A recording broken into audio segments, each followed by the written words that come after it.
We've made it to our last week of Unit 4, so our last week on working it with point of view. So remember, point of view is the two main kinds that we focus on are third person, where the story's told through many different people. We know many different people's thoughts, actions, ideas, feelings. Well, first person is told through only one. And so they use words like I, me, we, and we get to hear their thoughts and feelings more in depth. Now we're going to be reading this story. It's called My Breaking In. And in this, remember, we have read a lot of stories about animals, and this one's going to continue that same theme. Now, you'll probably notice from the picture, this one's going to focus on a horse again. But we have this title, My Breaking In. And it says it's an excerpt from Black Beauty. So Black Beauty being one of the most famous horse books, and one of the most famous horse movies as well. Based on that, we have this phrase, breaking in, which means you have a horse who doesn't want to be ridden, and so we say you break him in so you can ride him. And you see, it's kind of foreshadowing that with this saddle right here. Now, based on that, based on my break-in, what point of view do you think this is going to be told from? Is it going to be told from first person or third person? So there's our first couple pages. So let's find out. I'm going to read our introduction first. So Black Beauty is a story about the life of a horse, told by the horse himself.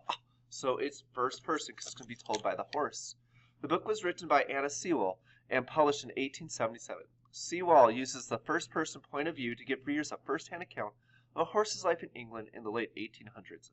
As Black Beauty is passed from one owner to another, he describes how some people treat him with kindness, while others are very cruel.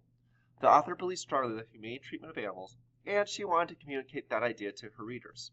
In this passage from chapter 3, Black Beauty explains to the reader how he was first broken in, so how he was first forced to be ridden.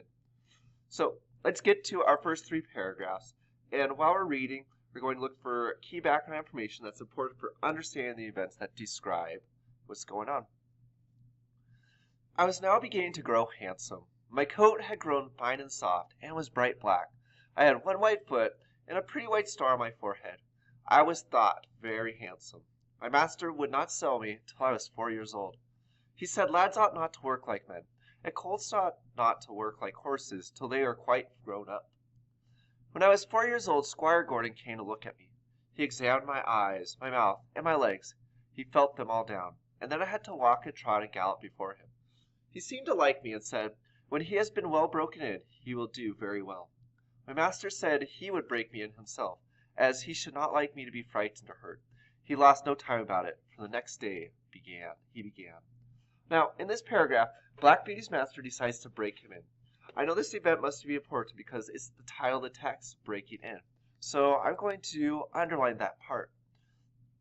Where did that go?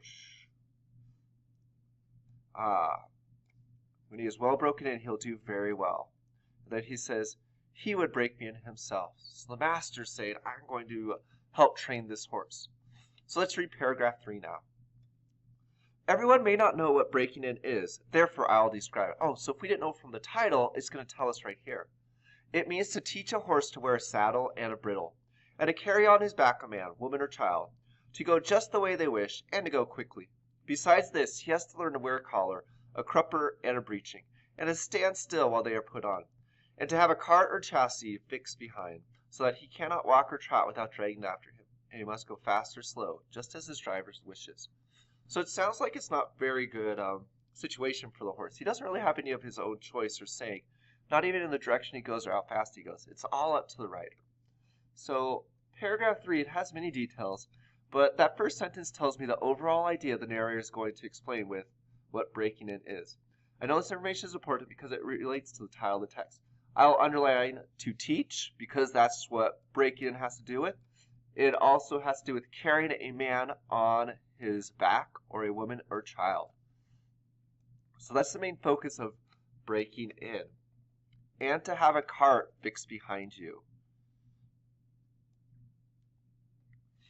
So based on all that, what can I say is a good summary for what's been going on? Well, I have this that I have, looking at all those things that we've written down. I have the master decides to break in Black Beauty. Because remember, that's even the title of our story. This means that Black Beauty will learn to carry people or pull a cart. So let's make that bigger so we can all see it. All right, so now let's head to our next part. So down to paragraph 4. And let's straighten this up a little bit so we can see all it good. Paragraph 4. He must never start at what he sees, nor speak to other horses, nor bite, nor kick, nor have any will of his own, but always do his master's will, even though he may be very tired or hungry. So remember, we talked about how it doesn't sound like it's very good. He must always do his master's will. But worst of all is, when his harness is once on, he may neither jump for joy, nor lie down for weariness. So you see, this breaking in is a good thing. You see, this breaking in is a good thing. Doesn't really sound. So it sounds like maybe the horse is being sarcastic. So he's saying, I'm just kidding. Now, when a horse has his harness on, it says he can't do the things he likes. He can neither jump for joy nor lie down for weariness. So he can't even take a break. So what do I have for a summary here? Well, I'm going to keep reading and see if I can put more information together to make this summary for us.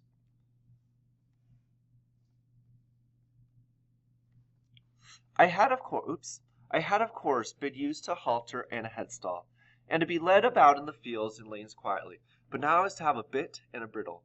My master gave me some oats as usual, and after a good deal of coaxing, he got the bit in my mouth.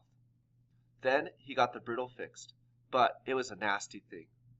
Those who have never had a bit in their mouth cannot think how bad it feels. It is a piece of cold, hard steel, as thick as a man's finger, to be pushed into one's mouth, between one's teeth and over one's tongue, with the ends coming out around the edge of your corner of your mouth. So I'm going to underline this because it's talking about what? It's talking about this bit. So a bit is a great piece of cold, hard steel that's pushed into one's mouth, between one's teeth and one's tongue. So it's not a very good situation, it sounds like. You have this thing in your mouth, and you could kind of imagine that the driver uses it to steer them around. So let's head to this next part, paragraph 6. And it is held fast there by straps over your head, under your throat, round your nose, and under your chin, so that no way in the world can you get rid of the nasty hard thing. So let's put that there. It is held fast by straps over your head, under your throat, round your nose, and under your chin. So it's held in place. You can't get rid of it. It is very bad. Yes, very bad it is. At least I thought so. But I knew my mother always wore one when she went out, and all horses did when they were grown up. So what with the nice oats, and what with my master's pats kind words and gentle ways, I got to wear the bit and bridle. So he does wear it, even though it doesn't sound like it's going to be very pleasant for him. So those are my next key details that I found. Number 7. Next came the saddle, but that was not half so bad. My master put on my back very gently, while old Daniel held my head. Then he made the girths fast under my body, patting and talking to me all the time. Then I had a few oats, then a little leading about. This he did every day until I began to look for the oats in the saddle. At once one morning my master got on my back and rode me around the meadow on the soft grass. It certainly did feel odd, but I must say I felt rather proud to carry my master. And as soon as he continued to ride me a little every day, I soon became accustomed to it. So he gets that saddle on, and he gets oats, and then he eventually lets the master ride him. So these are my key details that I have. So what has happened so far? Well, Black Beauty must first get used to bit and bridle. So let's put that in there for that first part. That's what that first part's talking about. Remember, it's saying he has to get that bit inside his mouth, because that's what they use to lead them around. So let's make that a little bigger. Black Beauty must first get used to bit and bridle, which he hates. Though this new experience is difficult, he eventually adjusts to it, thanks to his master's kindness and to his thoughts on how his mother always wore a bit and bridle.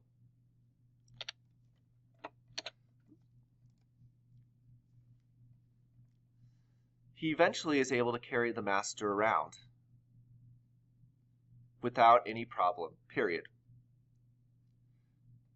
And feels proud about it, period. So that is what we have for the beginning of our next and last story. Good job, you guys. All right, guys, it is time to do your writing. Remember, our writing is going to be 4 paragraphs long, And this is one of the few places where we won't be working in Edpuzzle. So your writing is in your Teams. So you click on Teams, and it's going to take you to your place. And you're going to click on Assignments. You should see that little red dot. So you'll click on it, and then you're going to see our writing, point of view, opinion writing. Notice it's due December 17th. So you'll click on that.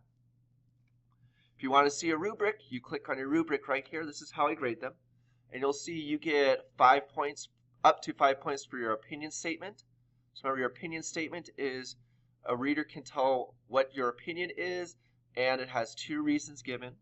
Then your opinion, so the reader can identify 2 paragraphs that contain your reasons. So you need to have those 2 paragraphs that support your opinion, facts and details. So not just your reasons, but that you need those details from your paragraphs. So remember, that's where you cite. You say, in quiet, it says blank.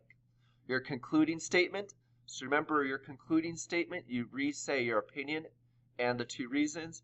Then your spelling and capitalization and grammar. And finally, how many paragraphs you have. If you need any of the text, they're all right here that you can click on and we'll bring up for you. It already has our notes. You can also access them through Clever. Here is our point of view writing we're going to work. If you need our notes at all, they are right here as well. So you click on Mentor Text and Notes. This is everything that we've done in class. So you'll see it all right here.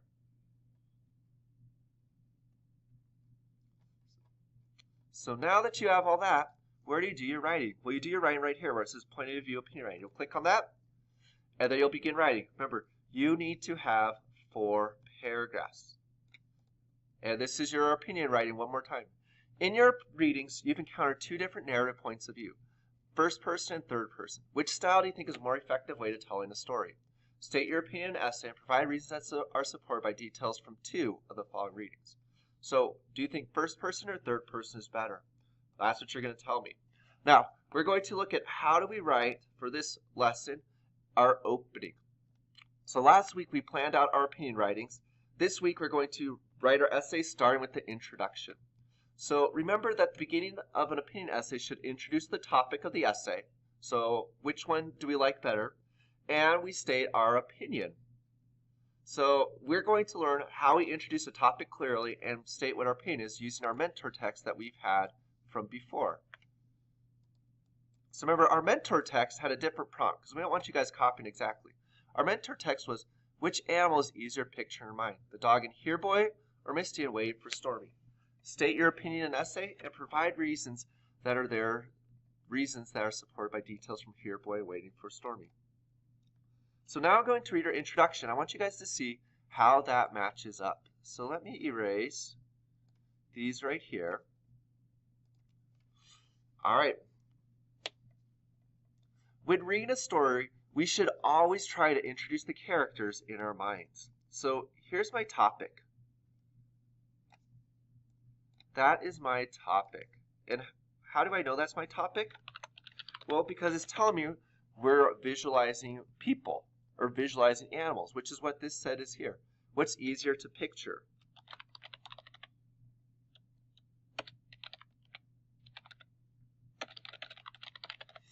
So I'm going to highlight this so you have that reference.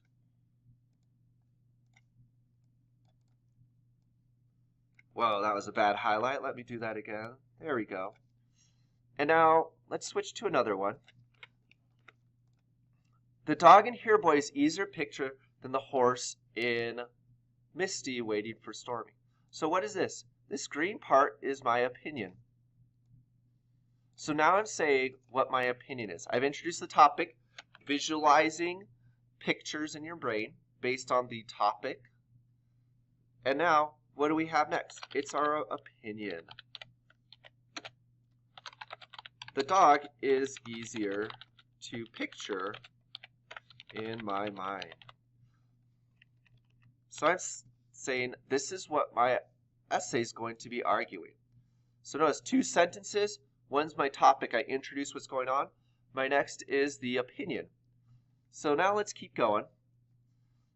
This is because the dog's appearance and actions are more clearly described. So, it sounds like this is going to be my reasons. So notice I have 3 paragraphs.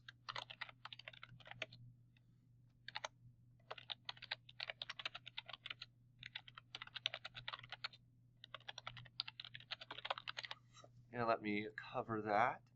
I have 3 sentences, and each sentence has a purpose. My first purpose is to introduce the topic. My next is my opinion. And my last is my reasons.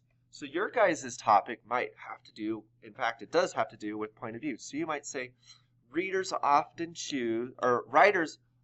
choose to tell a story by third person or first person or third person point of view. Or you might say, there are different ways to tell a story based on the point of view of the characters. But your topic is going to talk about point of view. Now, in my opening paragraph, I introduce my topic by emphasizing it's important for a reader to visualize the story's characters. That's the pink part. I then state my opinion and prepare the reader for the rest of my essay by stating the 2 reasons that I'm going to explain in the following paragraphs. So remember, these reasons we're going to build for paragraphs 2 and paragraph 3.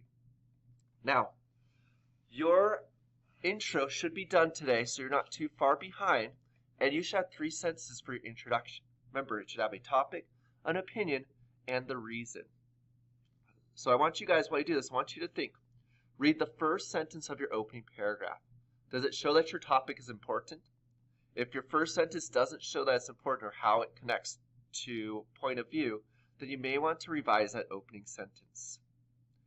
Okay, good luck you guys, and make sure you have those 3 sentences done.